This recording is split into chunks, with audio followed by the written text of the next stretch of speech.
Hello friends, ನಾನು Rajalakshmi. ಯುಕ್ತಾಹಾರ YouTube ಚಾನಲ್ಗೆ ನಿಮಗೆ ಸ್ವಾಗತ. 10-12 ದಿನಗಳವರೆಗೂ ಗರಿಗರಿಯಾಗಿಯೇ ಇರುವ ಸಂಜೆಯ ಕಾಫಿ ಟೀ ಜೊತೆಗೆ ಹೇಳಿ ಮಾಡಿಸಿದಂತಹ ರುಚಿಕರವಾದ ನಿಪ್ಪಟ್ಟು ಇಂದಿನ ರೆಸಿಪಿ. ಇದನ್ನು ಮಾಡೋ ಮೊದಲು ಇದಕ್ಕೆ ಸಂಬಂಧಿಸಿದಂತೆ ಕೆಲವು ಸಣ್ಣ ಪುಟ್ಟ ಪ್ರಿಪ್ರೇಷನ್ಸ್ಗಳನ್ನು ಮೊದಲೇ ಮಾಡಿಟ್ಕೊಂಡ್ರಂತೂ ತುಂಬ ಸುಲಭವಾಗಿ ಮಾಡುವಂಥ ತಿಂಡಿ ಇದು.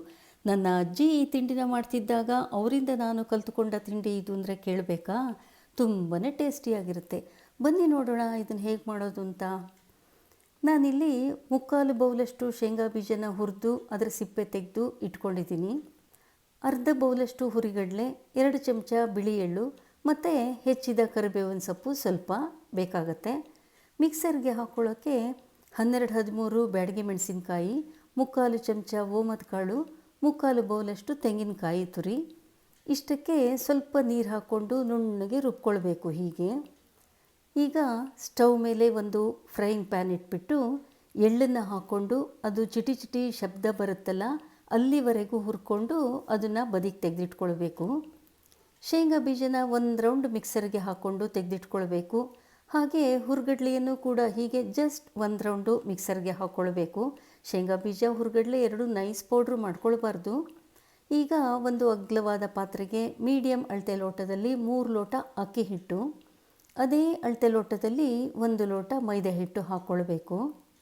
ನಂತರ ಈ ಹಿಟ್ಟಿಗೆ ಮಿಕ್ಸರ್ಗೆ ಹಾಕಿರ್ತೀವಲ್ಲ ಶೇಂಗಾ ಬೀಜ ಮತ್ತು ಹುರ್ಗಡ್ಲೆ ಅದನ್ನು ಹಾಕಿಬಿಟ್ಟು ಹುರಿದ ಎಳ್ಳು ಮತ್ತು ಹೆಚ್ಚಿದ ಕರಿಬೇವಿನ ಸೊಪ್ಪನ್ನು ಹಾಕಿ ರುಚಿಗೆ ತಕ್ಕಷ್ಟು ಉಪ್ಪನ್ನು ಹಾಕಬೇಕು. ಹಿಟ್ಟನ್ನು ಅಳೆದಿರ್ತೀವಲ್ಲ ಅದೇ ಲೋಟದಲ್ಲಿ ಅರ್ಧ ಲೋಟದಷ್ಟು ಎಣ್ಣೆನ ಚೆನ್ನಾಗಿ ಅದು ಹೊಗೆ ಆಡುವಷ್ಟು ಕಾಯಿಸಿ ಈ ಹಿಟ್ಟಿಗೆ ಹಾಕಬೇಕು. ಹಾಗೆ ಒಮ್ಮೆ ಎಲ್ಲದನ್ನು ಒಟ್ಟಾಗಿ ಮಿಕ್ಸ್ ಮಾಡಬೇಕು. 1-2 ನಿಮಿಷ ಬಿಟ್ಟು ಕೈಯಿಂದ ಅದನ್ನು ಒಮ್ಮೆ ಕಲಿಸ್ಕೊಳ್ಬೇಕು. ಸ್ವಲ್ಪ ತಣ್ಣಗಾಗಿರುತ್ತಲ್ಲ ಆದಮೇಲೆ. ನಂತರ ರುಬ್ಬಿಟ್ಟಿರ್ತೀವಲ್ಲ ಮಸಾಲೆ ಅದನ್ನು ಹಾಕಿ ಕಲಿಸ್ಬೇಕು. ಈ ಮಸಾಲೆ ರುಬ್ಕೊಳ್ಳೋಕ್ಕೆ ನಾನು ಮಿಕ್ಸರ್ಗೆ ಹಿಟ್ಟನ್ನು ಅಳ್ಕೊಂಡಿದ್ವಲ್ಲ ಮೀಡಿಯಮ್ ಅಳತೆ ಲೋಟ, ಅದೇ ಅಳತೆ ಲೋಟದಲ್ಲಿ 1 ಲೋಟ ನೀರನ್ನು ಉಪಯೋಗಿಸ್ಕೊಂಡಿದ್ದೀನಿ ಮಿಕ್ಸರ್ಗೆ ಹಾಕೋಕ್ಕೆ. ಈಗ ಸ್ವಲ್ಪ ಸ್ವಲ್ಪನೇ ನೀರು ಹಾಕ್ಕೊಂಡು ಹಿಟ್ಟನ್ನು ಕಲಿಸ್ಕೊಳ್ಬೇಕು. ಹಿಟ್ಟನ್ನು ಚೆನ್ನಾಗಿ ತಿಕ್ಕಿ ಕಲಿಸಿದಷ್ಟು ನಿಪ್ಪಟ್ಟು ಕೂಡ ತುಂಬಾ ಚೆನ್ನಾಗಿ ಬರುತ್ತೆ. ನಾನು ಆಗಲೇ ಹೇಳಿದ ಹಾಗೆ ಸಣ್ಣ ಪುಟ್ಟ ಪ್ರಿಪ್ರೇಷನ್ಸು ಮೊದಲೇ ಮಾಡಿಟ್ಕೊಳ್ಬೋದು ಅಂದಿದ್ನಲ್ಲ, ಅದೇನಪ್ಪ ಅಂದರೆ ಬಿಳಿ ಎಳ್ಳನ್ನು ಮೊದಲೇ ಹುರಿದು ತೆಗೆದಿಟ್ಕೊಳ್ಬೋದು. ಹಾಗೆ ಶೇಂಗಾ ಬೀಜನ ಕೂಡ ಹುರಿದು ಸಿಪ್ಪೆ ತೆಗೆದು ಅದನ್ನು ಕೂಡ ಮಿಕ್ಸರ್ಗೆ ಹಾಕ್ಕೊಂಡು ಹುರ್ಗಡ್ಲೆನೂ ಕೂಡ ಮಿಕ್ಸರ್ಗೆ ಹಾಕ್ಕೊಂಡಿದ್ರೆ ನಿಪ್ಪಟ್ಟು ಮಾಡುವಾಗ ತುಂಬ ಈಸಿ ಆಗುತ್ತೆ. ಇನ್ನು ಈ ಹಿಟ್ಟು ಕಲಿಸೋದಕ್ಕೆ ನಾನು ಅಕ್ಕಿ ಹಿಟ್ಟು ಮೈದಾ ಹಿಟ್ಟು ಅಳ್ಕೊಂಡಿದ್ವಲ್ಲ ಮೀಡಿಯಮ್ ಸೈಜ್ ಲೋಟ, ಅದರಲ್ಲಿ 3/4 ಲೋಟ ನೀರನ್ನು ಉಪಯೋಗಿಸಿದ್ದೀನಿ. ಅಂದರೆ ಮಿಕ್ಸರ್ಗೆ ಹಾಕ್ಕೊಳ್ಳೋದಕ್ಕೆ 1 ಲೋಟ, ಈ ಹಿಟ್ಟು ಕಲಿಸೋದಕ್ಕೆ 3/4 ಲೋಟ, 1/3 ಲೋಟ ನೀರು. ಈಗ ಚೆನ್ನಾಗಿ ಹಿಟ್ಟನ್ನು ಕಲಿಸಿದ ಮೇಲೆ ಒಂದು ತಟ್ಟೆ ಮುಚ್ಚಿಡಬೇಕು.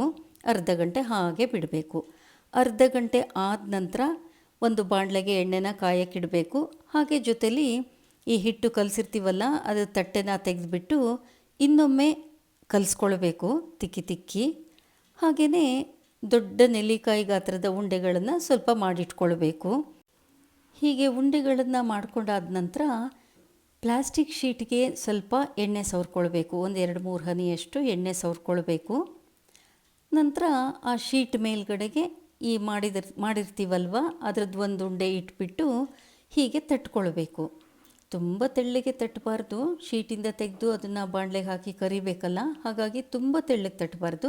ಹಾಗೆ ಅಂತ ತುಂಬ ದಪ್ಪಕ್ಕೂ ಕೂಡ ತಟ್ಕೊಳ್ಬಾರ್ದು. ತಟ್ಟಿ ಆದಮೇಲೆ ಇದು ನೀಟಾಗಿ ಒಂದು ರೌಂಡ್ ಶೇಪ್ ಬರಬೇಕು ಅಂದರೆ ಯಾವುದಾದ್ರೂ ಒಂದು ಬಾಕ್ಸ್ನ ಮುಚ್ಚಳನ ಹೀಗೆ ತಟ್ಟಿದಂಥ ಹಿಟ್ಟಿನ ಮೇಲ್ಗಡೆಗೆ ಇಟ್ಬಿಟ್ಟು ಲೈಟಾಗಿ ಒಮ್ಮೆ ಪ್ರೆಸ್ ಮಾಡಬೇಕು. ನಂತರ ಸುತ್ತ ಇರೋ ಎಕ್ಸ್ಟ್ರಾ ಹಿಟ್ಟನ್ನು ತೆಗೆದ್ರೆ ನೀಟಾಗಿ ಎಲ್ಲ ಒಂದೇ ಸೈಜಲ್ಲಿ ಬರುತ್ತೆ ನಿಪ್ಪಟ್ಟು. ಚಪಾತಿ ಪ್ರೆಸ್ ಇದ್ರಂತೂ ತುಂಬ ಸುಲಭವಾಗಿ ಮಾಡ್ಕೊಳ್ಬೋದು ನಿಪ್ಪಟ್ಟನ್ನು. 2 ಪ್ಲಾಸ್ಟಿಕ್ ಶೀಟಿಗೆ ಎಣ್ಣೆ ಸವರ್ಬಿಟ್ಟು ಮಧ್ಯದಲ್ಲಿ ಉಂಡೆ ಇಡಬೇಕು. ಈ ಚಪಾತಿ ಪ್ರೆಸ್ಸನ್ನು ಹೀಗೆ ಮೆಲ್ಲಕ್ಕೆ ಲೈಟಾಗಿ ಪ್ರೆಸ್ ಮಾಡಬೇಕು. ಅದಾದಮೇಲೆ ನೆಕ್ಸ್ಟ್ ಮಾಮೂಲಾಗಿ ಹೀಗೆ ಮುಚ್ಚಳದಿಂದ ರೌಂಡ್ ಶೇಪ್ ಮಾಡ್ಕೊಳ್ಬೇಕು. ಎಲ್ಲ ಒಂದೇ ಸೈಜ್ ಬರುತ್ತೆ. ಇದನ್ನು ಮಾಡಿದ್ದನ್ನು ಒಂದು ಪ್ಲಾಸ್ಟಿಕ್ ಶೀಟ್ಗೆ ಹಾಕಿಟ್ರೆ ಅದರಿಂದ ಡೈರೆಕ್ಟಾಗಿ ತೆಗೆದು ಎಣ್ಣೆಗೆ ಹಾಕಿ ಕರಿಬೋದು. ಈಗ ಎಣ್ಣೆ ಕಾದಿದೆ. ಒಂದೊಂದೇ ತಟ್ಟಿದಂಥ ಹಾಳೆಗಳನ್ನು ಎಣ್ಣೆಗೆ ಬಿಡಬೇಕು. ಒಂದೇ ಸರ್ತಿ 3-4 ಒಟ್ಟಿಗೆ ಕರಿಬೋದು. ಇದನ್ನು ಎಣ್ಣೆಗೆ ಬಿಟ್ಟು ಒಂದು ಅರ್ಧ ನಿಮಿಷದ ನಂತರ ಮತ್ತೊಂದು ಬದಿಗೆ ತಿರುಗಿಸ್ಬೇಕು.